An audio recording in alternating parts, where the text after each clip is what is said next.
Aquamen allows me to make a world creation film. It's a fantasy world. So literally everything has to be made up. From James, it's one of the most exciting parts of the process. It's challenging because you're designing a whole different world that we've never seen before, and you're doing it from scratch.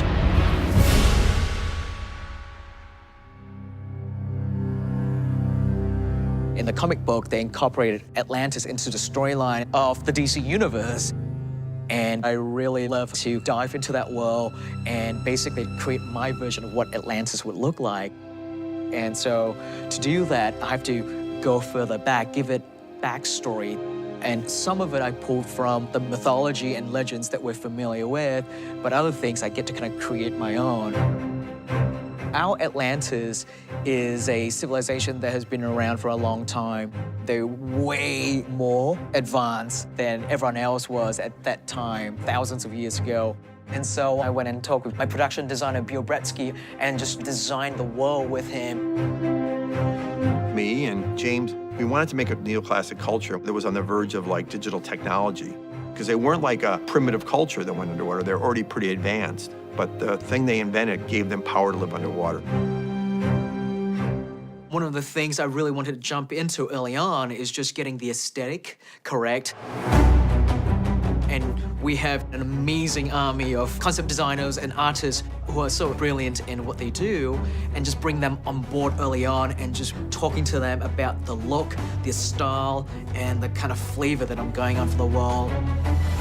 I'm a very hands-on designer. I love drawing myself. And so I'll kind of get in there, be behind their shoulders and kind of go, oh, what about, if we draw the trident more like this? Maybe just skinny up.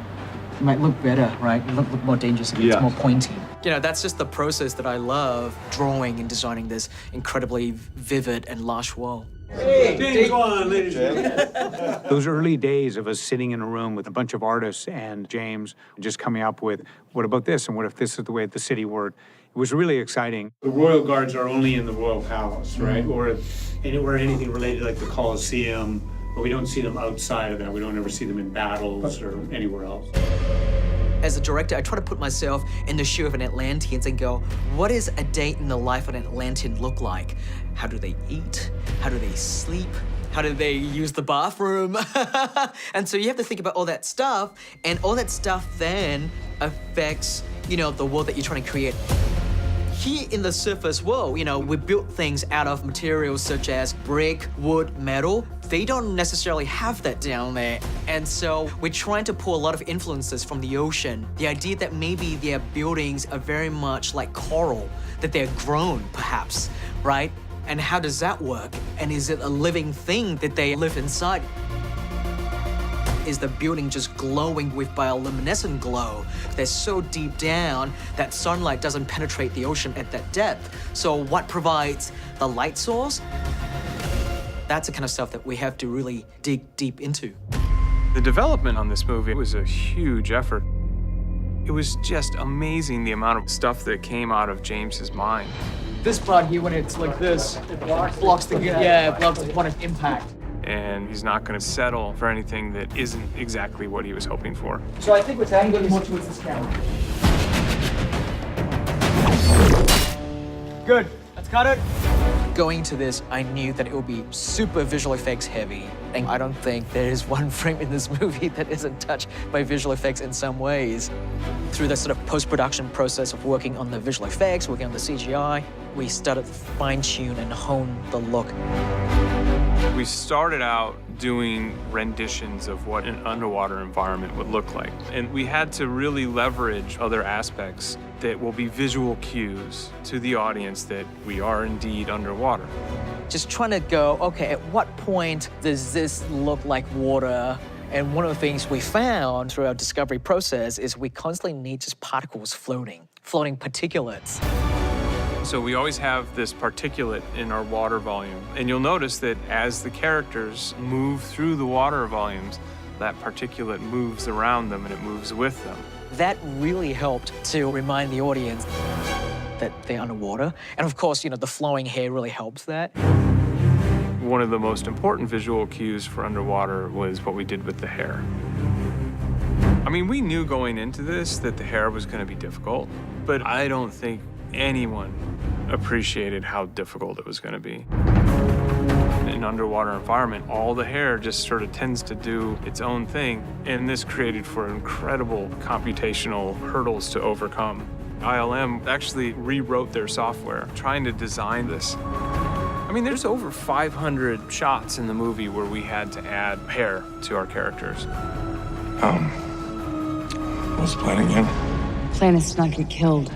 Very early on in the process, James and I had a long discussion about how we're going to be dealing with talking underwater. Wait, you can talk underwater? Hey, I can talk underwater too! This is awesome! And what we wound up doing was thinking about how we talk. We make sounds by exhaling air over our vocal cords. So they have adapted their vocal cords to make noise when water is passed over them. When they exhale water, they make sounds the same way we do when we talk through the air. Oh, we can do more than just talk. So everything visual would start from the seed of the story concept. When you know your characters really well, when you know your world really well, it makes it easier for you to kind of visually design the world. James has a very clear vision of what he wants to do, but then he'll turn to you and say, what do you think? And then he listens, and he's very much a best idea wins kind of director, but definitely the captain of the ship at the same time. Very good. Let's cut. Let's roll right into another one. Filmmaking is such a difficult task, and it's great when we work together because we all want to make a great film. And action! I'm such a big fan of the superhero universe and science fiction movies and those big, giant Japanese kaiju films. And I felt that this movie really allows me to touch on all these different worlds that I love, that I'm such a fan of. And it was such an honor for me to get the opportunity to create this film.